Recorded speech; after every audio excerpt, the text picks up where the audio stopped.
Hey, salut toi! J'espère que tu vas bien et que tout se passe bien dans ta vie. Dans cette deuxième vidéo, nous allons parler d'alimentation et de l'importance de se faire confiance. Alors, n'hésite pas à t'abonner, à la partager cette vidéo et à la commenter! L'alimentation est un pilier de notre santé. Sans une bonne alimentation, c'est vraiment très compliqué d'être en bonne santé. Et en y prenant soin, notre corps nous remerciera plus tard.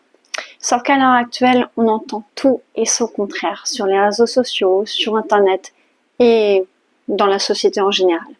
Et nous sommes soumis à des injonctions qui peuvent nous faire douter de nous, nous faire sans cesse nous remettre en question. Or, entre nous, on a toutes les clés pour bien manger. On va se l'avouer aussi entre nous, c'est avec tout ce qu'on entend sur les réseaux, dans la société, on peut être perdu et c'est complètement normal.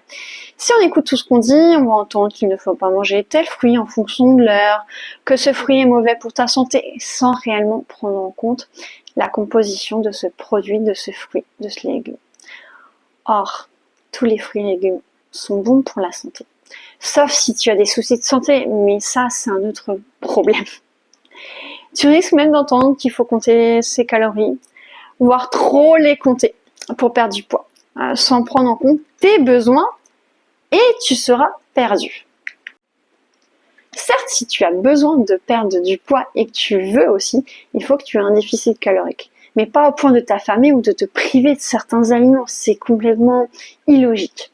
Je sais aussi qu'il est très facile de se comparer aux femmes qui sont minces sur les réseaux sociaux, sur les magazines que tu vois, et d'écouter leurs conseils pour leur ressembler. Sauf qu'elles ne sont pas toi et qu'elles n'ont pas ton mode de vie. Je pense qu'il faudrait éviter d'écouter les conseils de tout le monde sans se demander s'ils sont adéquats avec notre mode de vie et avec soi.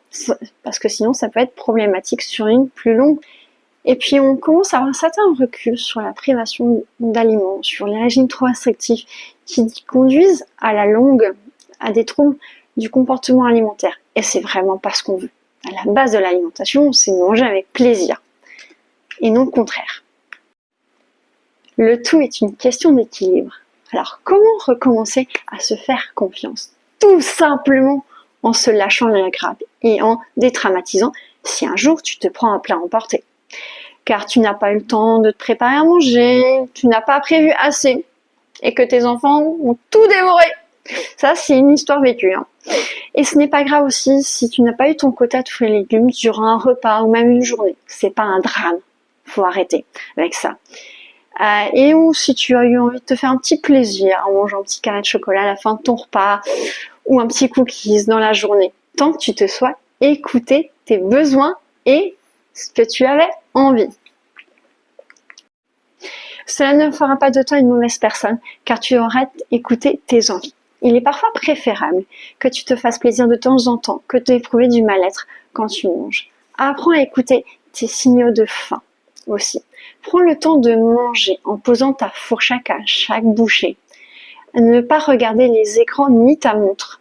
Et prendre le temps vraiment de bien mastiquer. Le repas doit être synonyme de plaisir et non l'inverse. Alors je sais ce que tu vas me dire, c'est bien beau ce que tu dis, mais c'est long, c'est compliqué. C'est complètement faux. Je me pensais la même chose que toi. Je pensais même que cuisiner c'était barbant.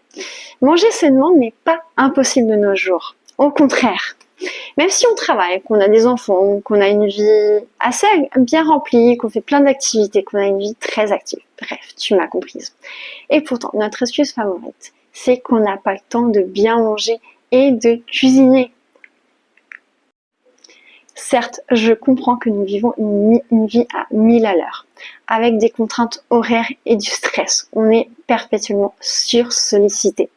Mais je t'invite plutôt à manger varié, vrai, simple, des produits bruts de préférence, à bannir le plus possible les produits industriels, à ne pas te priver d'aliments.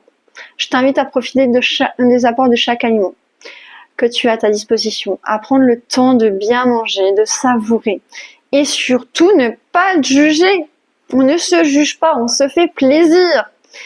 Et nous sommes une génération d'Internet qui peut se révéler d'une grande aide en cas de besoin, on va pas se mentir. On peut y trouver plein de recettes de repas rapides, simples, des tutos sur YouTube pour cuisiner certains produits, réussir des recettes. Et c'est top, autant en profiter. Nous avons aussi la possibilité de se faire livrer des produits à domicile et de faire du drive. Entre nous, je n'étais pas fan du drive, je l'avoue. Mais je déteste faire les magasins et encore plus les courses. Alors j'avoue, le drive, ça me soulage bien la vie certaines semaines. Et depuis 5 ans, merci Facebook de m'avoir fait découvrir un super bon plan parce que je me fais livrer des fruits et légumes de saison, pas un commerçant. Ce sont des fruits et légumes de très bonne qualité, locaux, donc autant en profiter. Ça m'impose parfois de cuisiner certains légumes que je n'aurais peut-être pas pensé cuisiner. Ça m'a fait découvrir certains légumes et franchement, je ne le regrette pas. Alors n'hésitez pas à fouiller autour de vous. Je suis sûre que vous pouvez avoir accès à des super bons plans. Et vous ferez fonctionner le commerce local. En conclusion, l'alimentation doit rester un plaisir avant tout. Car ne l'oublions pas, il reste notre première source d'énergie. Alors bannissons de notre vie toutes les injonctions qui nous poussent à trop de contraintes et revenons à l'essentiel. Alors oui, manger transformé n'est pas bon pour notre corps et que le mieux c'est d'essayer de manger le plus brut possible, de cuisiner de saison et maison. C'est quelque chose que je n'aborderai pas. Mais lâchons-nous la grappe, ce n'est pas un drame. Si tu manges de temps en temps des produits transformés. Le tout c'est l'équilibre et le plaisir. Et aujourd'hui, je te propose vraiment de faire la paix avec ton alimentation, de dire ciao avec les injonctions. C'est même un cadeau énorme que tu peux te faire. N'hésite pas à me donner ton point de vue et ton regard sur ton alimentation. Bisous.